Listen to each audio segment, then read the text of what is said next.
कि जो है देश चलेगा नहीं, देश तो आगे बढ़ेगा। 90 तो बीत गया, हम तो 2025 में रह रहे हैं। लेकिन 2025 में जब रोज गोलियां चल रही हैं और जो लोग जंगल राज बोलते हैं उन्हीं के राज में चल रहा है, तो फिर उनसे सवाल पूछा जाना चाहिए।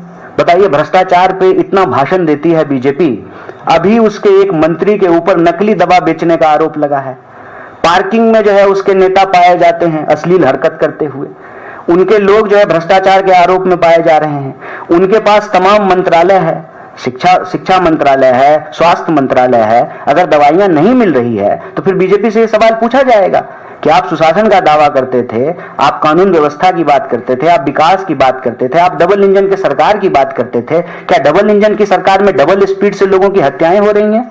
डबल इंजन की सरकार में डबल स्पीड से जो है भ्रष्टाचार हो रहा है, लूट हो रहा है, कट कमीशन से सरकार चल रहा है। और डिप्टी सीएम आकर के कह रहे हैं कि संगठित अपराध खत्म कर दिए हैं, सारे संगठित अपराधी जो है एमएलए बन गए हैं, अब नीचे जो है उनके गुर्गे राज चला रहे हैं। पुलिस का इकबाल कैसे खत्म हो गया है? कैसे दिन दहाड़े जो है गोलियां चल रही हैं?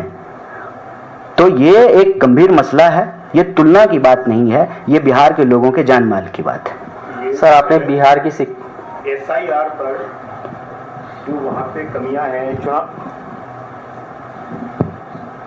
SIR पर जो बिहार में चुनाव आयोग की कमियां हैं, BLO जिस तरह काम नहीं कर पा रहे हैं, परेशान है, उस पे जो लोग खबरें कलेक्ट कर रहे हैं, लोगों तक पहुंचा रहे हैं, उन पे बिहार सरकार मुकदमे कायम कर रही है, FIR कर रही है। इस पर आपका क्या कहना है? ये तो बड़ी जो है शर्मनाक बात है, ये बड़ी शर्मनाक बात है। बिहार में बीजेपी लगातार सरकार में थी, लेकिन बिहार में शासन प्रशासन चलाने का तौर तरीका ये गुजरात वाला नहीं था कि RTI एक्टिविस्ट के ऊपर मुकदमा कर दिए, किसी कॉरपोरेट की चोरी पे सवाल उठाया तो मानहानि का केस कर दिया, हत्याएं करवा दी। ये बिहार की संस्कृति नहीं है, बिहार में ये तौर तरीका नहीं रहा है। इससे दिखाता है कि नीतीश जी सरकार नहीं चला रहे हैं।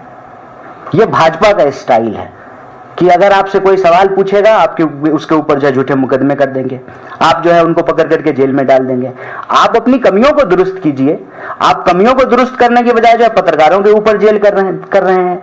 ये सीधे सीधे पत्रकारों को ये संदेश दे रहे हैं कि अब की बार बिहार आइएगा तो संभाल के आइएगा, अगर आप सच बोलेंगे तो आपके ऊपर मुकदमे हो सकते हैं। ये बड़ी दुखद और बड़ी शर्मनाक बात है और कांग्रेस पार्टी की तरफ से हम इसकी पुरजोर मुखालफत करते हैं। कन्हैया जी, सर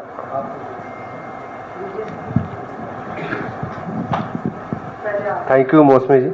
कन्हैया जी, सवाल ये है कि SIR के मुद्दे पे जो है चुनाव आयोग का ये कहना है कि हम शुद्ध मतदाता सूची चाहते हैं। आप लोग लगातार आंदोलन करने की बात कर रहे हैं और खबर ये भी है कि लाखों की तादाद में मतदाता सूची से जो मतदाता है उनको बाहर किया जा सकता है जो शुद्ध मतदाता सूची से संबंधित नहीं है।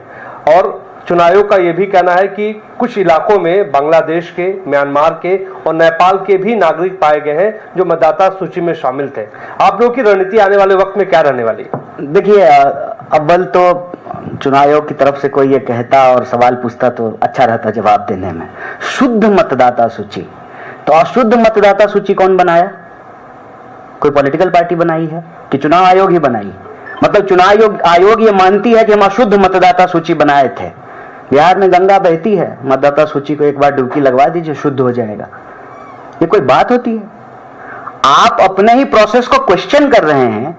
2003 में आपने ये प्रोसेस किया था, इसका मतलब विपक्ष जो बार बार यह सवाल पूछ रही है, राहुल गांधी जो बार बार यह सवाल पूछ रहे हैं कि गलत मतदाता सूची तैयार हुआ है, मतलब राहुल गांधी ठीक है? राहुल गांधी अगर ठीक हैं तो कांग्रेस पार्टी ने जो मांगा है चुनाव आयोग से उसको वो डेटा दे देना चाहिए, वो CCTV फुटेज दे देना चाहिए, वो जो है मतदाताओं की सूची दे देनी चाहिए। मतलब चुनाव आयोग यह स्वीकार करती है कि उससे गलती हुई है, गलत मतदाता सूची तैयार किए हैं वो। पहले वो ये माने, ये जब माने तो फिर उसको ठीक करने का तरीका होता है। ठीक करने का तरीका ये होता है कि पारदर्शी तरीके से समय लेकर के बिल्कुल गहन पुनरीक्षण कीजिए।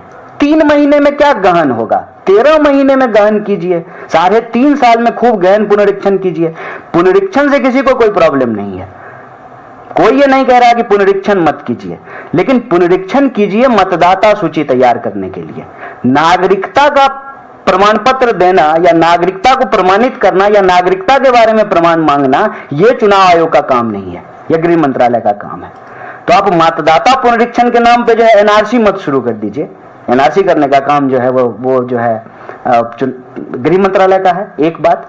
दूसरी बात, आप स्वीकार कर रहे हैं कि गलती है, गलती ठीक कीजिए, बिल्कुल ठीक कीजिए। खुद बीएलओ आकर के कह रहे हैं ऑन कैमरा कि इतने कम समय में कैसे होगा। बीएलओ एक घर पे बैठा रहता है, उसके वॉलंटियर जो है 4 घर में फॉर्म भरवा रहे हैं, वो क्या फॉर्म भर रहा है, क्या फॉर्म नहीं भर रहा है। तो आप लोग भी तो बहुत सारे बिहार के लोग हैं ना, आपको तो सच्चाई मालूम है कि कैसे फॉर्म भरा जा रहा है। और मतदाता प्रमाण पत्र के लिए, मतदाता सूची तैयार करने के लिए जो डॉक्यूमेंट्स मांगे गए हैं, तो सरकार के द्वारा जारी किया गया कोई भी डॉक्यूमेंट मान्य होना चाहिए।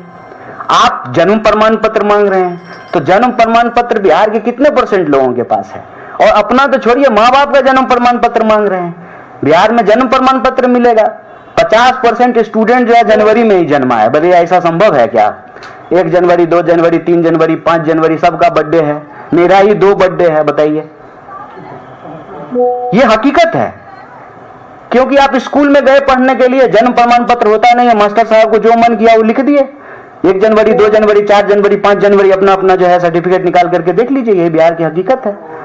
तो जो सालों से रह रहे हैं, जिनके पुरखे वहां रह रहे हैं, ठीक है, उनका सारा डॉक्यूमेंट है।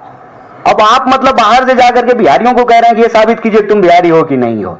तो मैं तो यही कहता हूं, बिहार के लोगों इस बार इनको बता देना कि हम पक्के बिहारी हैं। जो इसमें 3 विषय है वो बहुत महत्वपूर्ण है। पहला कि चुनाव आयोग ने यह स्वीकार ही नहीं किया कि मतदाता सूची में कोई गड़बड़ी है।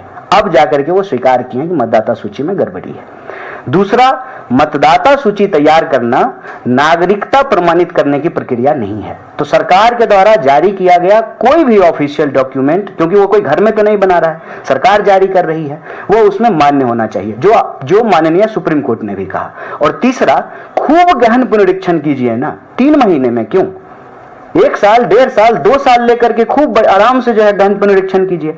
अभी तो जो है जैसे तैसे भागम भाग में टारगेट पूरा करना है, जैसे कॉर्पोरेट में नहीं होता टारगेट पूरा करना है, वैसे टारगेट पूरा करने के लिए बीएलओ को दे दिया है। वो जो है वॉलंटियर भेज करके टारगेट पूरा करा रहा है। और चौथा, इस पूरे मसले पर जब चुनाव आयोग फंस गई, जब सुप्रीम कोर्ट ने भी कहा कि आप कौन होते हैं ये पूछने वाले और कि आप नागरिक हैं कि नहीं है ये साबित कीजिए, डीएम के टेस्टिमोनियल्स हैं, डीएम के इंटरव्यूज हैं, डीएम के वीडियोज अवेलेबल हैं, जिसमें वो कह रहा है कि आप नागरिक। गोल जहां 27 वर्षों के सफर में 17,000 से भी अधिक छात्रों ने डॉक्टर एवं इंजीनियर बनकर भरे सफलता की ऊंची उड़ान, जहां साधारण छात्र भी असाधारण सफलता प्राप्त कर बना रहे इतिहास। दूरदर्शी शिक्षाविद श्री विपिन सिंह के मार्गदर्शन में मेडिकल एवं इंजीनियरिंग के लाखों छात्रों के लिए आशा की किरण के रूप में गोल्ड रिजल्ट फैक्ट्री। बायोम है सिर्फ मेडिकल प्रिपरेशन का संस्थान। बायोम बना फिर से एक बार रांची से नीट यूजी में सर्वश्रेष्ठ एवं सर्वाधिक रिजल्ट देने वाला संस्थान। 10th और 12th पास्ड स्टूडेंट्स के लिए नीट की क्लास जल्दी ही शुरू होने जा रहे हैं। Digital classroom, hitech library, individual doubt solving, updated study material, comfortable hostel facility और ट्रांसपोर्ट फैसिलिटी के साथ नीट क्रैक करने का सपना होगा और भी आसान। कॉल 7360066185 और visit Biome, circular road and Hinoo, Ranchi. Jharkhand में पहली बार मजा लीजिए क्रेजी रिवर का। प्राकृतिक वादियों के बीच 6 एकड़ में बने वाटर पार्क का आनंद पूरे परिवार के साथ लें। Aquatica funplex water park, a complete family park, excitement का भरपूर dose, huge cyclone slide, WMPS big family pool with 13 slides, big wave pools with high waves, kids के लिए अलग से play area, octopus rain dance, pendulum slides, top class restaurant, साथ ही senior citizen के लिए स्पेशल अरेंजमेंट। पूरी family के साथ बिताएं दिन भर मस्ती के पल। इक्वाटिका funplex water park near Remta dam, चुकरू मोड़, रांची।